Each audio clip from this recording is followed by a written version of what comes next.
Welcome to our second installment of the 1Source Women Crush Wednesday series.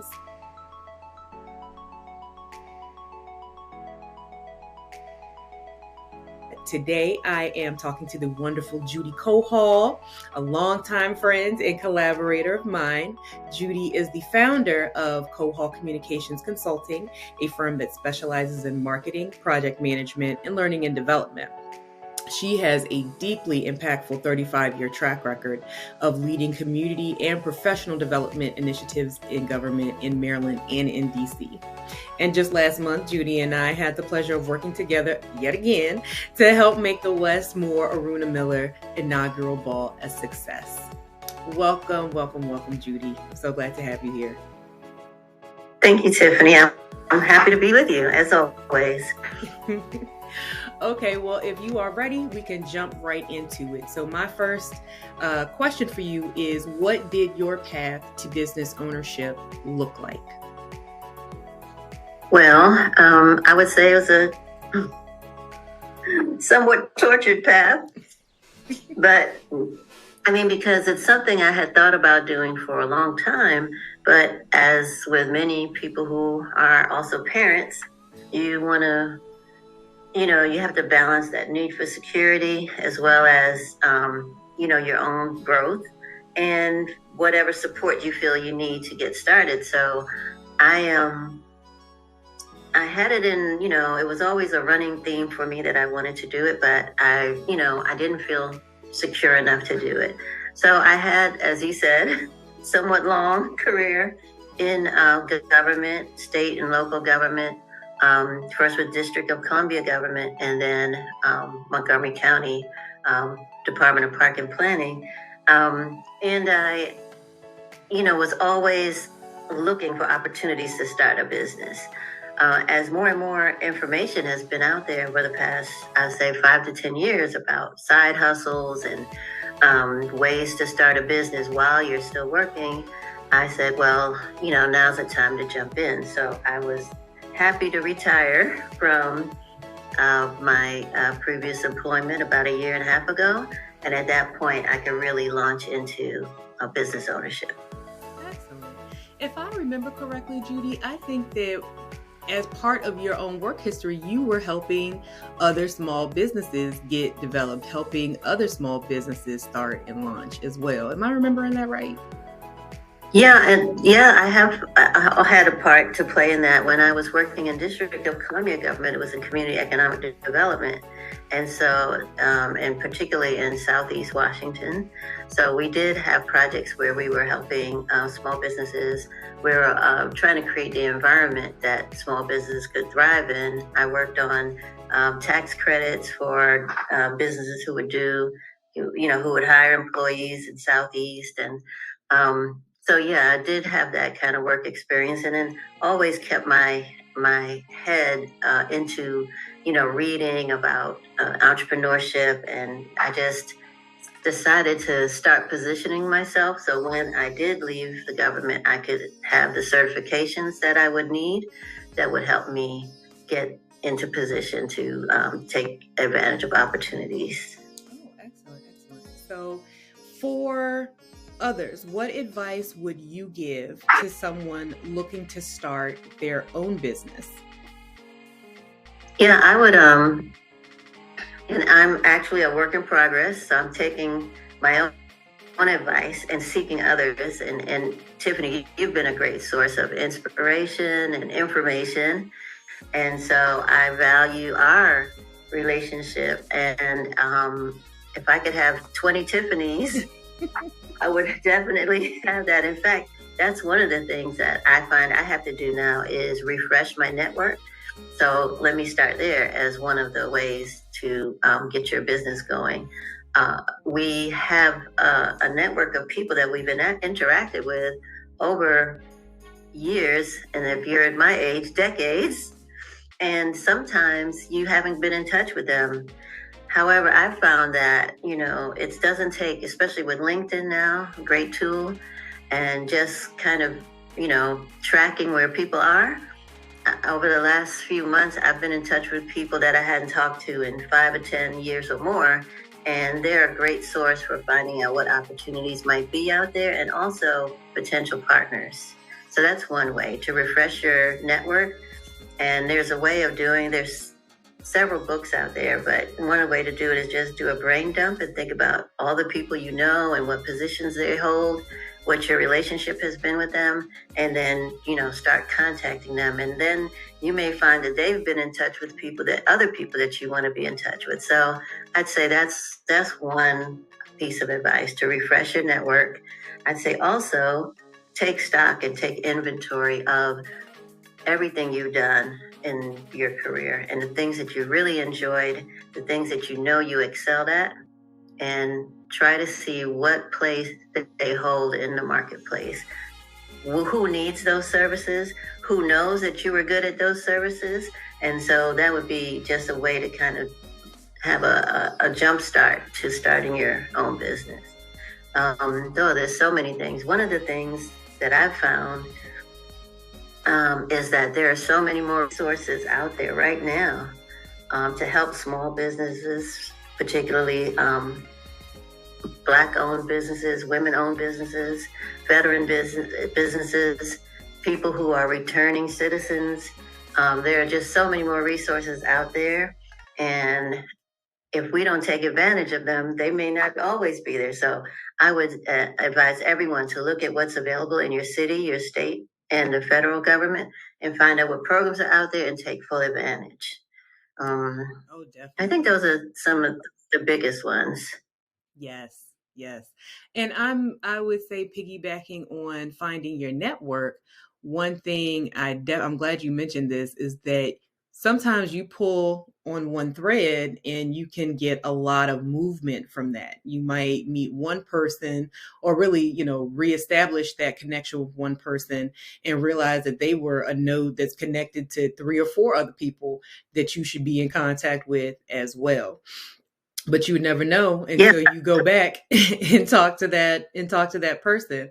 But that actually leads me to another good question and another good topic, which is the power of a good work reputation and the power of doing good work.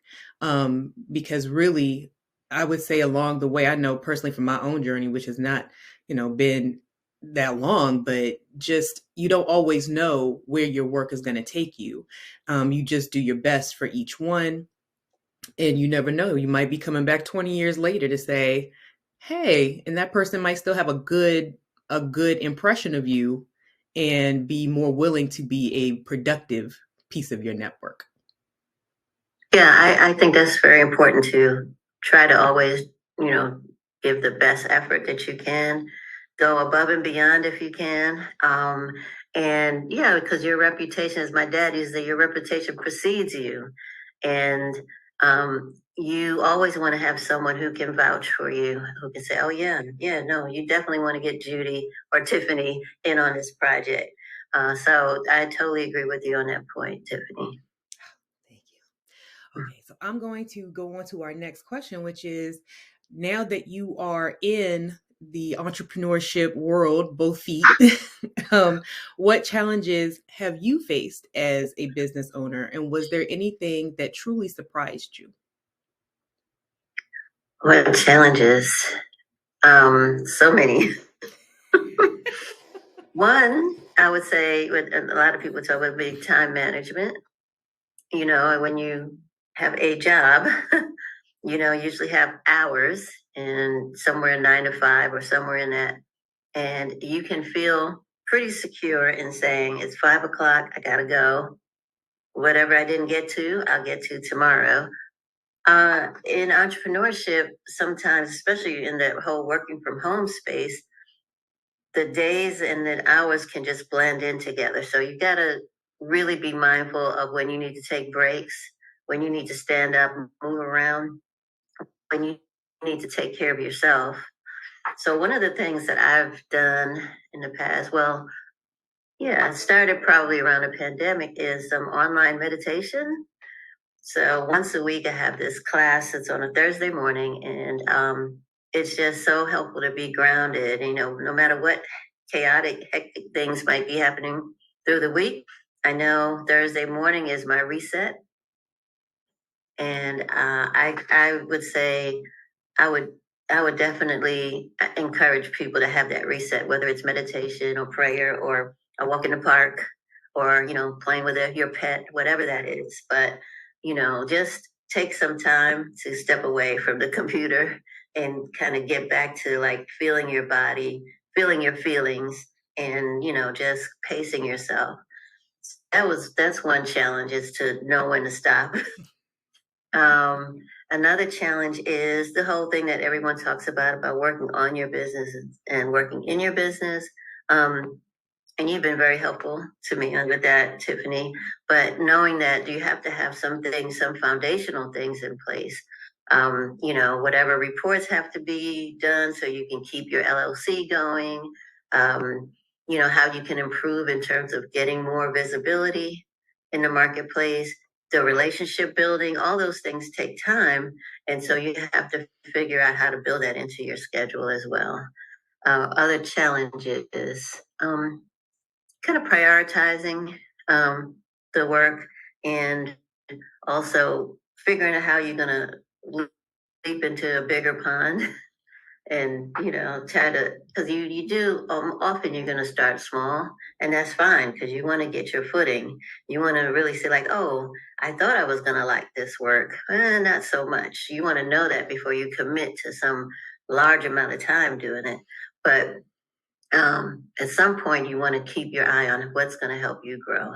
Mm-hmm. So I'd say those have been probably, and there's of course the challenge of capital and how much, because in many cases you're going to be investing in yourself. Most of us don't have, some great amount of cash or capital that's waiting for us to leap into this. So to, really give yourself, maybe in the year or two before you actually start, say, I need to put some money aside for this purpose. And then you have to make sure you're spending it wisely, because you don't want to just throw all your money into one area and then find you need it for something else and it's not there. So, it takes a lot of thought and contemplation, which, is actually like, sometimes it's hard to get yourself to slow down enough to think, to just take the time to think through things and really see like, what's your heart telling you? What's your gut telling you? What's your mind telling you? And really listen to yourself and, work that way, work in alignment with your inner desires. This is true. And I think that what happens if we don't take the time to really ground ourselves, ground your intentions and get a hold of your own strategy, is that we begin to work at the mercy of, contracts. Like whatever comes in is what we're going to have to take at the time. And it's like, I think that it could be useful to take on work as it comes because you need the revenue. But at the same time, you don't want to work against your own primary goal, your own primary target. And very easily, I think you can get turned off track by being reactive versus being proactive. Right. And there's times, there might be a project that comes up that you wouldn't have picked, but okay, I'm gonna give it a shot and see if I like it. And I think that's okay. But those should probably be limited in scope in terms of the time that it takes. But yeah, I totally agree with you. You have to, because a part of the reason why you wanted to be in business is so you can be in charge of what you do. Mm-hmm. And if you're just taking whatever comes at you, then sometimes you're at the mercy of, the marketplace. So it's a balancing act, I think. I think sometimes you have to do that if you want to keep the lights on. That's your only source of income. But how do you get to the point where you're doing that less and doing more of intentional projects? And I think that's one of the things that we always have to face as, new business owners. But I wouldn't be too hard on myself if I'm like, oh, working on something that's not the greatest. That's not what I thought I was going to do. Just figure out your exit strategy in a way that honors the person who, gave you the work, but also honors yourself. So you can say, in 3 months, I'm going to, sunset with this and let them know, so yeah. Indeed. All right, so the last question I have for you today is about peace, because as you know, 1Source is the home of peaceful project management. So how do you, Judy, find peace while you juggle business ownership with all the other roles and responsibilities that you have? Right. And that is a great question. And for me, it's peace. It's also creativity, which, I felt sometimes as a government worker, government employee, that wasn't what I was hired for to be. But I'm like, I can't live without that. So I had to find a way to infuse it. And I still do try to infuse it in everything I do, how to think through things creatively, how to problem solve creatively, not just kind of jump into something without thinking about it. I also, the meditation that I mentioned is very helpful. I like to dance. And we haven't been able to dance like we normally have, and with pandemic, so I just have to dance at home for right now. Dance a little bit outside, but I the other day I made a list of like 20 things that I enjoy. Just did a brain dump, and so I have them in my planner. And each week I pick at least 2 things to do. And for me, like getting a massage or spending like half hour in nature. And so if I get to Thursday and I haven't done those 2 things, then I know Friday's my day. Yes. But yeah, and then also I think with the peaceful project management is to try to be intentional about being helpful and positive. And there's sometimes when you can kind of default to negativity. Most of the thoughts that people have running through their brains, especially about themselves and sometimes about other people, tends to be negative. Mm-hmm. And, it's human, but sometimes I just try to catch myself and try to reframe things before kind of wallowing in some negativity. So that's kind of how I get to peaceful project management, which I love that terminology. I love that term because we don't often think of peace in project management in the same way. I mean, as both of us are project managers, also have a human resources certification.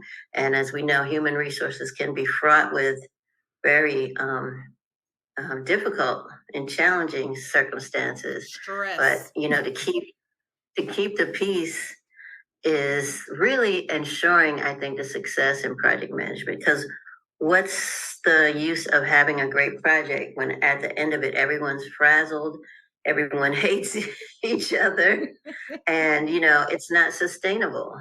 So I think imbuing the peace into project management is really a fantastic idea, Tiffany.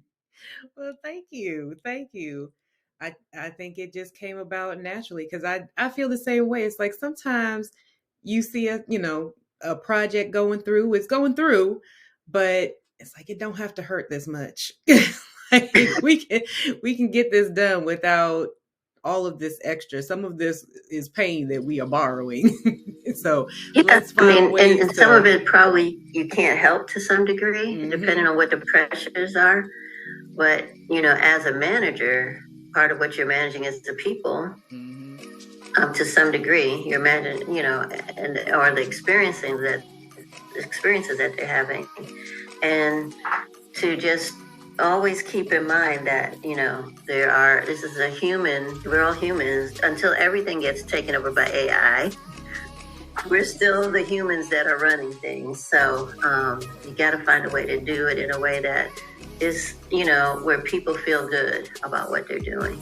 And as a business owner, you have to feel great about what you're doing. So.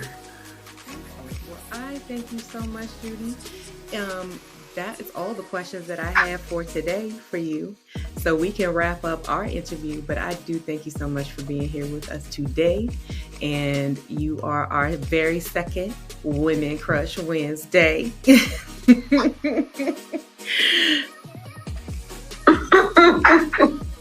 It's always my pleasure to be with you, Tiffany, and I'm looking forward to this series and see who else you start bringing into this much-needed conversation. You know, it's just keeping it real and having real people, you know, people who are going through it and actually in the middle of the struggles to talk about what it feels like so people don't feel alone. Very much so. Thank you. Thank you.